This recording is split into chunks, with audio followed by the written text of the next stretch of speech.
नमस्कार, न्यूज 24 परभणी वार्तामध्ये आपले स्वागत। मी शिवाजी चव्हाण। पाहुयात आजच्या ठळक घडामोडी। माननीय नामदार श्री दिलीपरावजी देशमुख साहेब, माजी मंत्री तथा सहकार मंत्री यांचा राणी सावरगाव तालुका गंगाखेड येथे 75वा जन्मदिवस अमृत महोत्सवी वर्ष जल्लोषात साजरे करण्यात आले। पाहुयात सविस्तर वृत्तांत।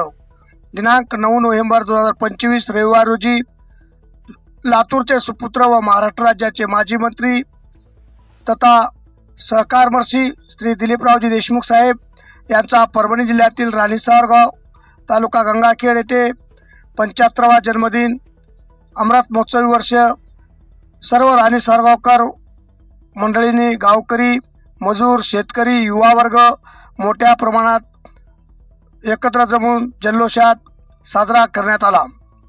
गंगाखेड, पालम, राणी सावरगाव, तांदुळवाडी येथील युवा वर्गाचे प्रेरणास्थान, आदर्श व्यक्तिमत्व, नेहमी सामान्य जनतेत वावरणारे श्री अभिजित भैया दाजीसाहेब देशमुख तांदुळवाडीकर यांचे श्री दिलीपरावजी देशमुख साहेब सक्के मामा असल्या कारणाने महाराष्ट्राचे माजी मुख्यमंत्री, केंद्रीय मंत्री दिवंगत कैलासवासी विलासरावजी देशमुख साहेब व श्री दिलीपरावजी देशमुख साहेब यांचे रक्ताचे नाते या गंगाखेड तालुक्यातील मातीशी जोडलेले गेलेले आहे। तर सर्व ज्येष्ठ आबालवृद्धांच्या युवा वर्गांच्या हृदयात बाभळगावच्या दगडोजीराव देशमुख घराण्याने मानाचे स्थान प्राप्त केले आहे। देशमुख घराणे नेहमीच या परिसरातील जनतेच्या सुखदुःखात सामील झालेले पाहावयास मिळते। म्हणून आज राणी सावरगाव तालुका गंगाखेड येथे माननीय नामदार, माजी मंत्री श्री दिलीपरावजी देशमुख साहेबांचा 75वा वाढदिवस अमृत महोत्सवी वर्ष जल्लोषात साजरा करण्यात आला, अशी माहिती आमचे प्रतिनिधी श्री भरत काळे धानोरेकर यांनी कळवली आहे। अशाच घटना घडामोडी जाणून घेण्यासाठी आजच परभणी वार्ता चॅनलला लाईक व बेल आयकॉन दाबून सबस्क्राईब करा व शेअर करा आणि आपल्या प्रतिक्रिया कमेंट बॉक्समध्ये कमेंट करून कळवा। तर पाहूया अमृत महोत्सवी वर्ष साजरा करतानाची क्षणचित्रे।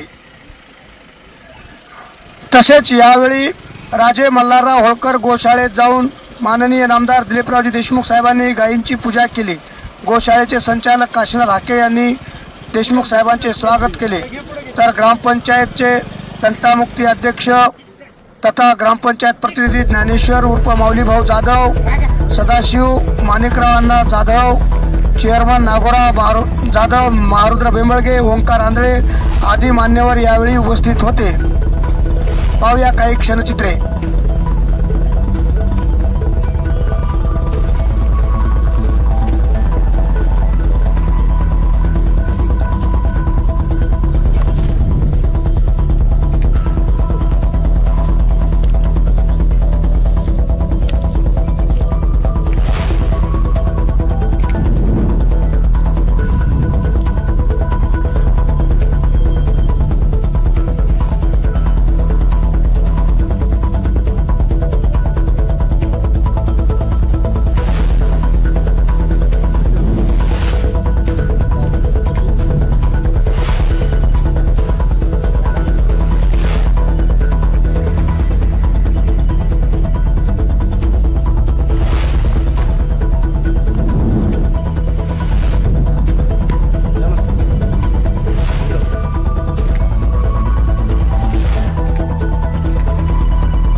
अशाच घटना घडामोडी जाणून घेण्यासाठी आजच परभणी वार्ता चॅनलला लाईक व बेल आयकॉन दाबून सबस्क्राईब करा व आपल्या प्रतिक्रिया कमेंट बॉक्समध्ये कमेंट करून टाईप करून कळवा।